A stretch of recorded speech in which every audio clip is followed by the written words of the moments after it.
Bonjour tout le monde, c'est Pamela, bienvenue sur ma chaîne YouTube, j'espère que vous allez bien et que votre automne se passe bien. Alors ici c'est déjà l'hiver, tout d'un coup il a commencé à neiger hier soir, il a neigé quasiment toute la journée, mais là c'est fini, il a l'air de faire à peu près beau, mais il fait vraiment super froid. C'était assez violent là tout d'un coup, disons qu'on n'a pas vraiment eu d'automne. Alors ça fait un petit moment que j'ai pas fait de vidéo, bien évidemment j'étais très occupée par mon travail, bon bah ça c'est le mois de novembre, c'est pas quelque chose de très surprenant, mais aussi j'ai été très occupée dans ma vie personnelle parce que c'est assez soudain, mais mon mari a trouvé, a obtenu en fait un poste ailleurs au Japon. Et donc il a fallu qu'on prenne une décision, enfin on a beaucoup discuté, qu'est-ce qu'on fait, est-ce qu'il accepte, s'il accepte, est-ce qu'il part tout seul, est-ce que moi je reste ici ou est-ce qu'on part ensemble. Et finalement on est arrivé à la conclusion qu'on avait envie d'être ensemble, on n'a pas envie d'être séparés, comme le font souvent les Japonais, ça arrive très souvent que le mari parte travailler quelque part et que la petite famille reste au foyer principal. Nous c'est pas trop notre genre, donc on a décidé de partir tous les deux. Et là c'est branle-bas de combat parce que le nouveau poste de mon mari commence en avril, c'est la nouvelle année scolaire. Donc il a fallu qu'on annonce vraiment au travail, voilà, salut, goodbye, nous on se casse. On fait construire une maison il y a 4-5 ans, il va falloir qu'on la vende. Je ne comprends pas du tout le processus japonais de vendre des maisons. On ne va pas pouvoir racheter une maison tout de suite dans la nouvelle ville où on va s'installer. Il va falloir qu'on commence à louer un appart et tout. Il faut qu'on organise le déménagement avec le chat qui va bientôt avoir 16 ans. Donc énormément de choses à penser et en plus de la charge de travail assez conséquente de la fin octobre, début novembre, là je vous jure que j'ai vraiment été débordée. Voilà, donc c'est pour ça que vous m'avez pas vue pendant un petit bout de temps. Voilà, mais je suis de retour et j'ai 3 livres à vous présenter. Ça fait un petit moment que je les ai lus, ça fait un petit moment que j'avais envie de vous les présenter. Alors vous allez voir, ils sont tous de la collection Folio, alors c'est un pur hasard. Le premier, c'est Martin Eden de Jack London, voilà. Ensuite, on retourne dans la littérature française avec Chanson douce de Leila Slimani. C'est un roman qui a obtenu le prix Goncourt en 2016. Et pour terminer, je vous parlerai de 2084, La fin du monde de Boualem Sansal. C'est un roman qui, lui, a obtenu le Grand Prix du roman de l'Académie française en 2015. Donc je vous présente ces 3 romans dès maintenant. Alors, on débute avec Martin Eden de Jack London. Alors, de Jack London, je l'avais déjà lu quand j'étais une jeune adolescente, Cro-Blanc. Et j'en avais pas gardé un souvenir impérissable. Enfin pour moi ça n'avait pas été une lecture très très agréable. J'avais trouvé difficile, non seulement par rapport au style, mais aussi par rapport à l'histoire. Alors que d'habitude les choses de la nature c'est quelque chose qui me branche bien. Mais voilà, j'étais pas enthousiasmée, donc ça m'a pris un certain temps avant d'oser me relancer avec cet auteur, mais en voyant vraiment les critiques très positives sur ce roman, et puis aussi la thématique qu'il aborde, qui est celle de la création littéraire, là j'avais vraiment envie de le lire. Et donc c'est chose faite, donc je vais vous le résumer dans un premier temps, puis je vous donne mon avis après comme je le fais toujours. Alors Martin Eden, c'est un marin, c'est un jeune marin, on est au début du XXe siècle, c'est pas quelqu'un qui est très, très éduqué, c'est un petit peu normal, il vient d'une famille très modeste, il a un emploi modeste, voilà, vous imaginez le genre de gars. C'est quelqu'un qui est un peu bagarreur, qui picole un petit peu, mais c'est pas non plus un arsouille, c'est pas un sale type non plus, quoi. Voilà, c'est vraiment le marin banal du début du XXe siècle. Et puis, un jour, il va faire connaissance avec le monde bourgeois, le monde cultivé, parce que c'est pas clairement expliqué dans le roman, mais il a aidé un jeune bourgeois à se sortir d'une situation un peu compliquée. Enfin, on imagine que c'est un genre de bagarre dans un bar ou quelque chose comme ça. Et donc ce jeune homme l'a invité chez lui, et là Martin découvre alors le monde des arts, le monde de la musique, le monde de la peinture, mais surtout le monde de la littérature.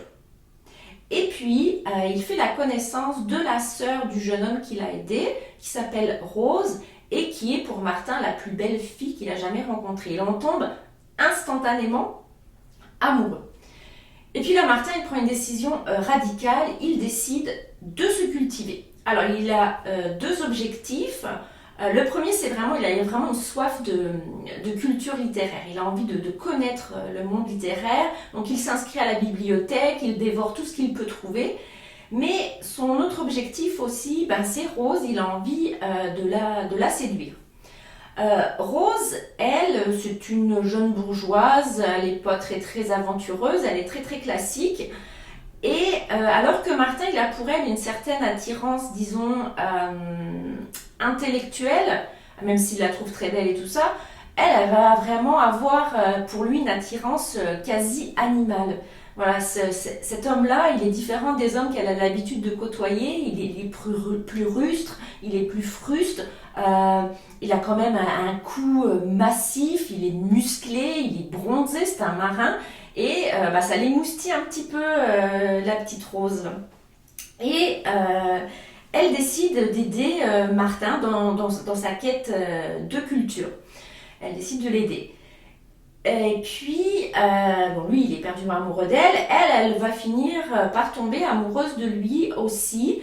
Et elle continue donc de l'encourager à se cultiver.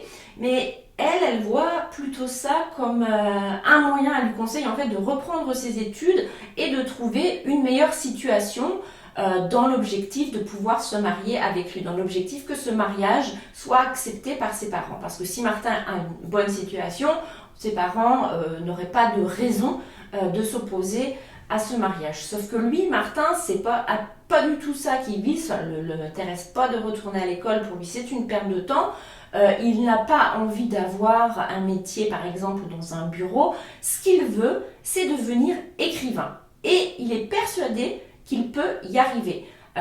Il lit tout un tas de revues dans lesquelles sont publiées des poésies ou des nouvelles, et il est sûr de lui, il est capable d'écrire mieux que ces gens-là qui sont publiés. Alors Martin, il se lance alors dans une entreprise d'écriture prolifique. Il passe son temps à écrire, finalement il arrête de travailler, il consacre tout son temps à l'écriture, il réduit même ses heures de sommeil pour avoir plus de temps pour son œuvre artistique, mais ses efforts sont vains. Alors il envoie des tas de nouvelles, des tas de revues différentes, des tas de journaux différents, et toutes les réponses qu'il reçoit sont des réponses négatives.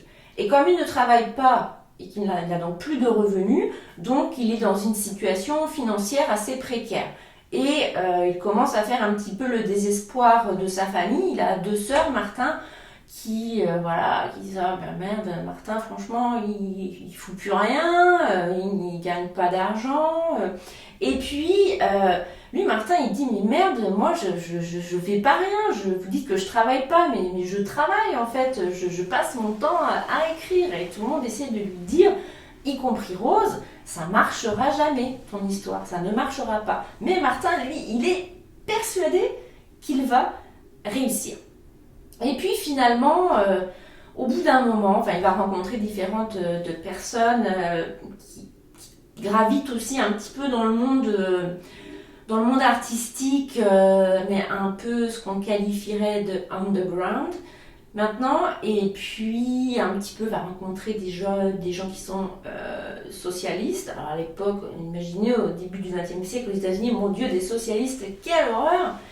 Et puis, il va ouvrir les yeux, Martin, sur le monde bourgeois. Des bourgeois qui aiment les mêmes œuvres, qui formulent les mêmes critiques, qui débattent toujours des mêmes choses, qui sont trop prudents, qui ne sont pas du tout aventureux en termes d'art en fait.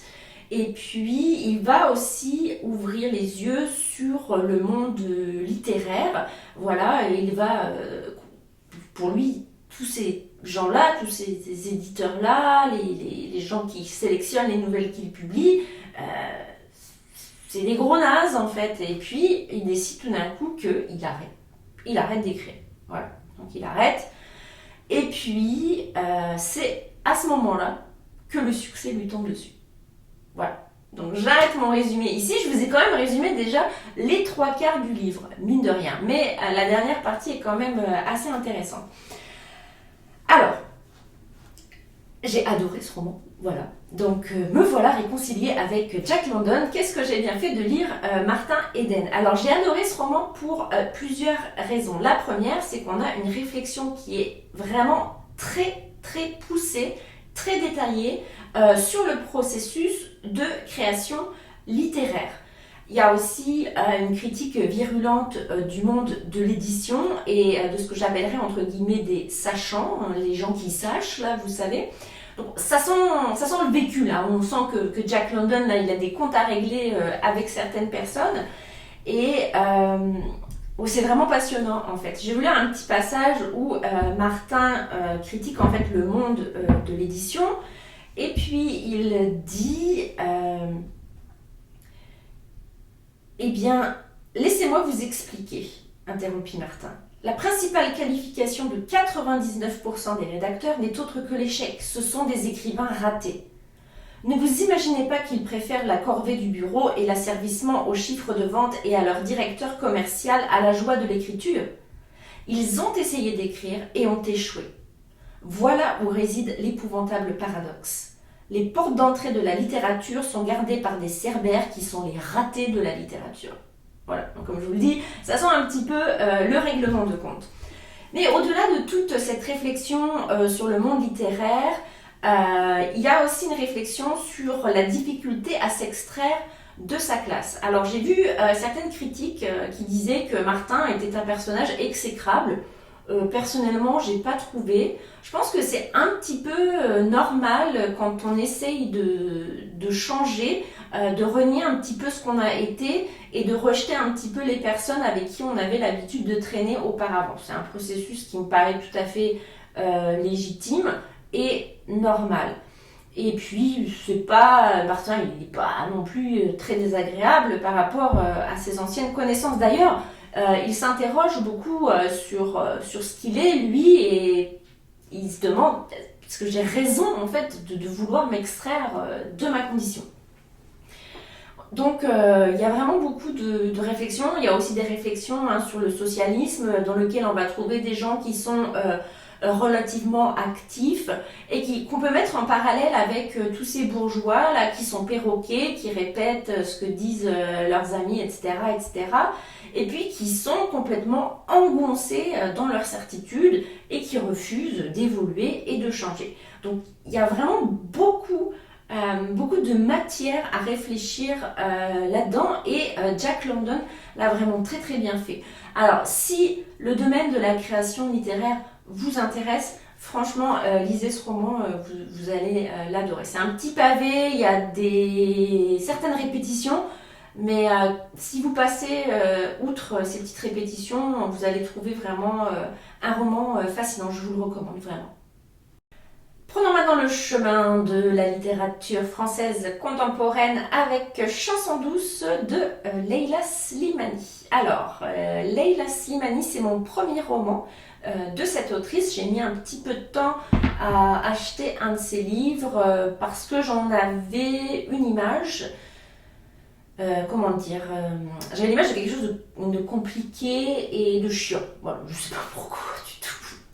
J'avais cette image-là, c'était basé sur strictement rien.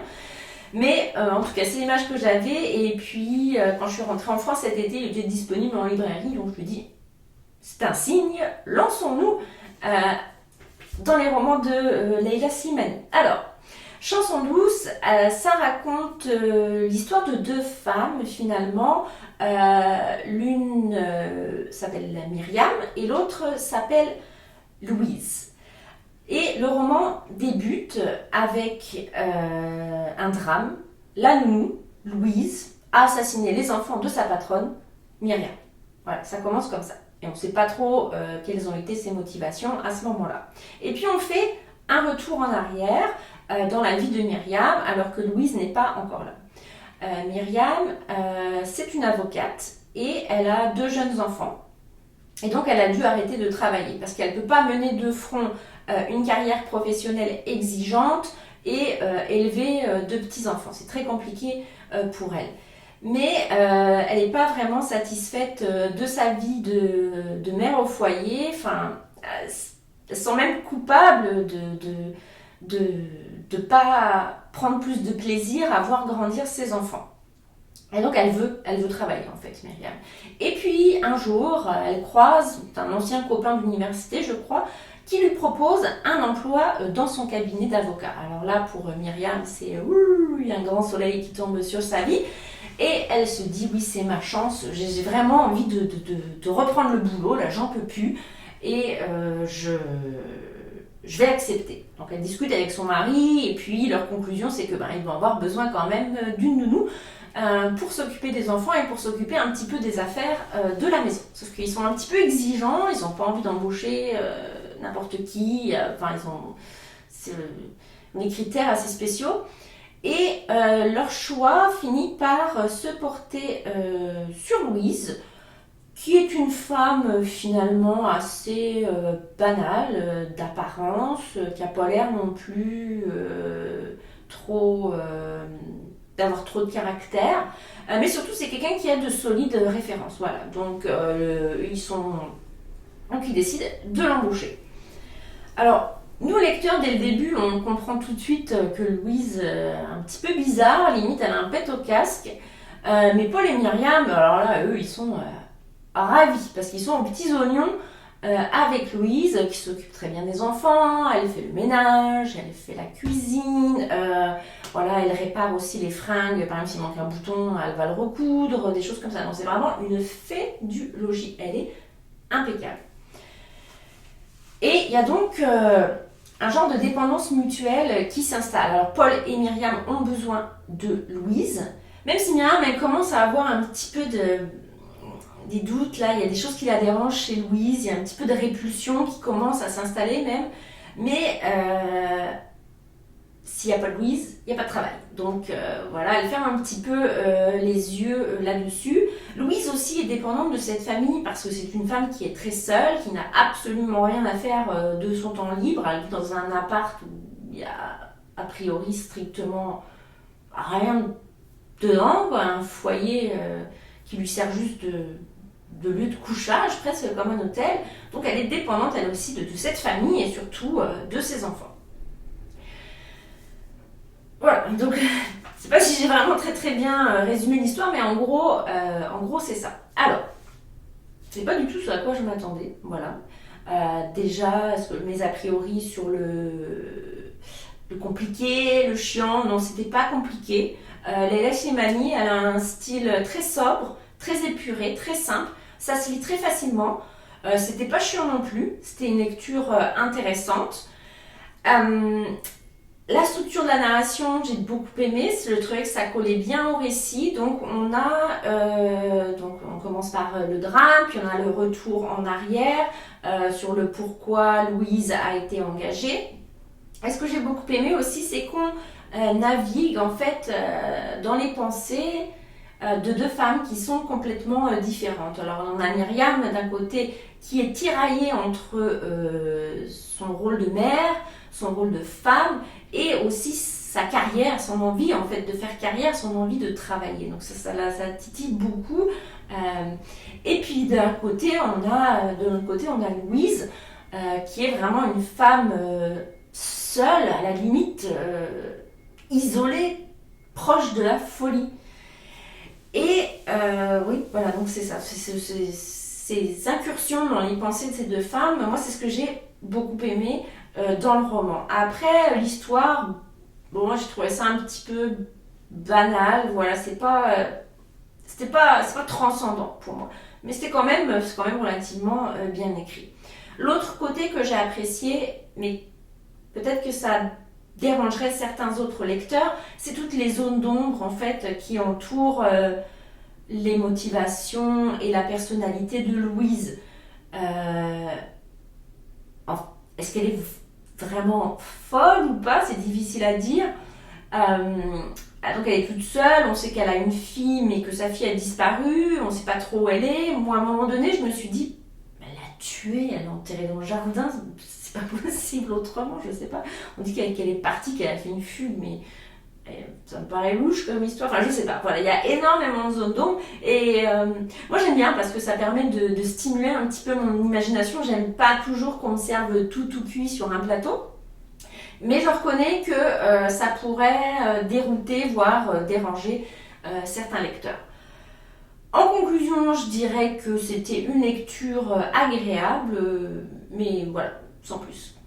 Restons dans le domaine de la littérature française contemporaine avec 2084, La fin du monde de Boileau Sansal. Alors ça fait un petit bout de temps que j'ai lu ce roman et j'étais persuadée que quand j'allais vous le présenter, Boileau Sansal serait encore emprisonné et je suis vraiment contente qu'il ait été libéré très récemment et de pouvoir vous parler de ce roman en sachant que son auteur est libre. Et voilà, donc j'espère qu'il va bientôt pouvoir rentrer en France. Monsieur Sansal, bon retour chez vous. Alors, j'ai choisi ce roman, c'est mon premier roman de cet auteur. Je l'ai choisi parce que la thématique toujours de la dystopie, c'est quelque chose qui m'intéresse, j'aime beaucoup. Et puis, il y avait bien sûr le parallèle avec ce livre-ci, 1984, de George Orwell. Je vous en reparle un petit peu tout à l'heure. Alors, dans le roman de Boileau Sansal, on est dans un pays fictif qui s'appelle l'Abystan. Alors, c'est un pays qui doit son nom à Abi. Abi, c'est un être humain, c'est un prophète délégué du dieu qui s'appelle Yola. Donc il a donné son nom au pays, l'Abystan, et il a aussi donné son nom à la langue du pays qui s'appelle l'abilangue. Voilà. Et dans ce pays, les gens sont vraiment très très croyants, ils ont beaucoup de rites religieux à respecter et la parole officielle n'est bien sûr jamais remise en question.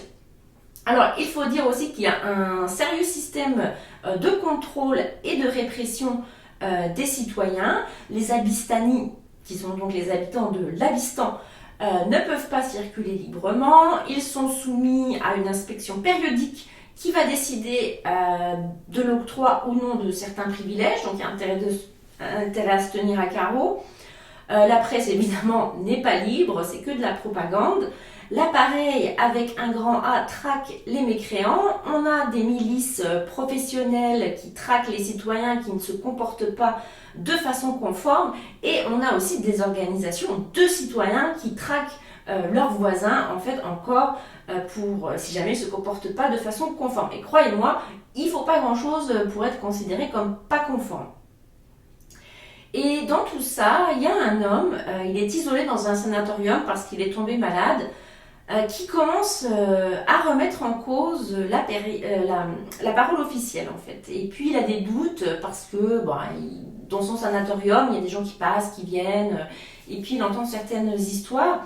Puis ce qui le préoccupe surtout, c'est que, on dit en Abystan que Yola, c'est le dieu du monde entier, que c'est le plus grand, et puis que nous, on est les gentils, on est les meilleurs, on est les plus forts. Alors, à ce moment-là, pourquoi est-ce qu'il y a une frontière? Pourquoi est-ce qu'on a des ennemis? Pourquoi est-ce qu'on doit se battre? Pourquoi est-ce qu'on nous parle de la grande guerre sainte qui aurait tout résolu, alors qu'il y a encore des affrontements au niveau de cette frontière? Et puis, qu'est-ce qu'il y a au-delà de cette frontière? C'est quoi le monde au-delà de cette frontière? Alors, je vais vous lire ce que Boileau Sansal a écrit sur cette frontière. Ça, je pense, mieux expliqué que ce que moi je vous dis. c'est les pensées de Hattie. Hattie, c'est donc la personne qui commence à douter. La route interdite, la frontière. Quelle frontière? Quelle route interdite? Notre monde n'est-il pas la totalité du monde? Ne sommes-nous pas chez nous partout par la grâce de Yola et d'Abby? Qu'a-t-on besoin de bornes?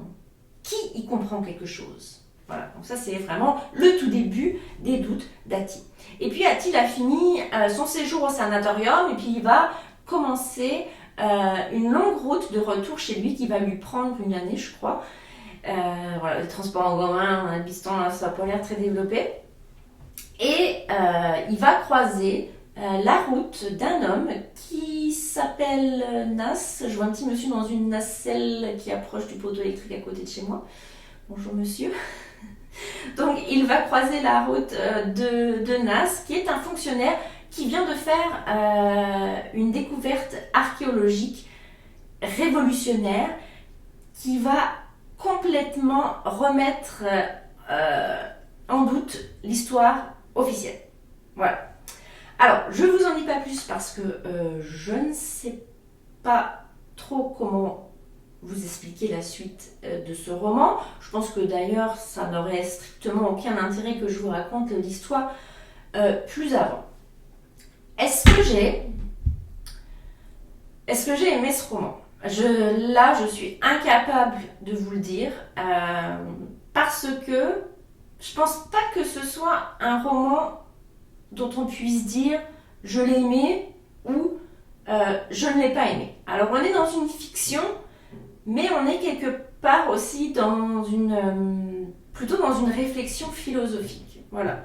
Donc c'est un roman qui est extrêmement complexe, très intellectuel, et honnêtement, je pense que je n'ai pas les compétences intellectuelles pour comprendre profondément la réflexion qui a été celle de Boualem Sansal. Même si je pense que je comprends ce qu'il veut dénoncer, seulement la façon dont c'est fait, pour moi, ça a été trop compliqué pour ma capacité de compréhension. En fait, voilà, c'est tout simplement ça. Et puis, évidemment, au fil de ma lecture, j'ai pas pu m'empêcher de comparer, je vous l'ai dit, avec ce roman-ci, 1984 de George Orwell, qui est un roman que j'ai adoré. Donc on a vraiment beaucoup de points communs. Donc on a un régime totalitaire qui contrôle tout, une langue qui a été créée de toutes pièces pour réécrire l'histoire, un héros qui dans les deux cas est un fonctionnaire qui commence à douter et qui remet en doute la parole officielle et qui va se retrouver pourchassé par le régime. D'ailleurs je pense que Boualem Sansal ne s'en cache pas, son inspiration de ce roman. Sauf que pour moi, celui-ci est beaucoup plus facile parce que c'est plus une fiction où, si vous voulez, on a un début, un milieu avec des aventures et une fin, que celui-ci qui est un genre de plutôt conte philosophique. Voilà, un conte philosophique, ça me paraît bien pour décrire ce roman de Boualem Sansal. Donc, voilà, comme je vous le disais, je ne peux pas vous dire si je l'ai aimé ou si je ne l'ai pas aimé. J'ai envie de le relire.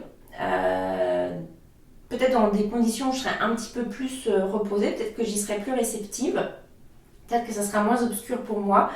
Dans tous les cas, j'ai découvert un auteur qui est très intelligent et qui écrit vraiment très très bien. Enfin, c'est quelqu'un qui manipule la langue française avec brio. Moi, je ne suis pas capable d'écrire comme ça, ou même ne serait-ce que de penser comme ça, avec des tournures de phrases telles que celles qu'il a utilisées. Donc, c'est vraiment quelqu'un de très, très intelligent. Et j'aimerais, je pense, essayer de lire un autre de ses romans pour voir un petit peu ce qu'il a fait d'autre, dans un autre style, en fait. Voilà. Donc... c'était mon avis, je pense que c'est pas très intéressant pour vous, ça vous donne pas vraiment une idée claire de ce que c'est ce roman, mais si vraiment la réflexion philosophique sur un régime totalitaire vous intéresse et que quelque chose de compliqué ne vous fait pas peur, alors lisez-le franchement parce que c'est très très bien écrit. Voilà, c'est juste, moi j'ai pas la compétence pour bien comprendre. Voilà, c'est la fin de cette vidéo, je vous ai donc présenté 3 romans que j'ai lus il y a un petit moment. J'en ai lu pas mal d'autres depuis. Et d'ailleurs, je suis tombée sur plusieurs romans que j'ai vraiment adorés. J'ai hâte de vous en reparler. En ce moment, je lis La femme comestible de Margaret Atwood. Alors, j'aime beaucoup la couverture. Elle est très très jolie. J'aime beaucoup le haut, le deuxième haut de Atwood en bracelet ici sur la silhouette de femme. La femme comestible aussi, la femme, on voit bien, elle est mangée ici là. Ouais, pour l'instant, j'apprécie ma lecture. Il m'arrive de rire. Je trouve ça assez drôle. C'est encore une fois, complètement différent de ce que j'ai lu jusqu'à présent de Margaret Atwood, mais je pense qu'il va falloir que je m'y fasse. C'est quelqu'un qui est vraiment multifacette et c'est agréable aussi d'être surprise. Et vous, qu'est-ce que vous lisez? Dites-moi un petit peu en commentaire ce que vous êtes en train de lire ou ce que vous avez lu récemment, des choses qui vous ont plu, qui vous ont pas plu. Si vous avez des recommandations aussi à me donner, je suis toujours preneuse. Donc j'attends vos commentaires. Et en attendant la prochaine vidéo, je vous dis à bientôt. Matane!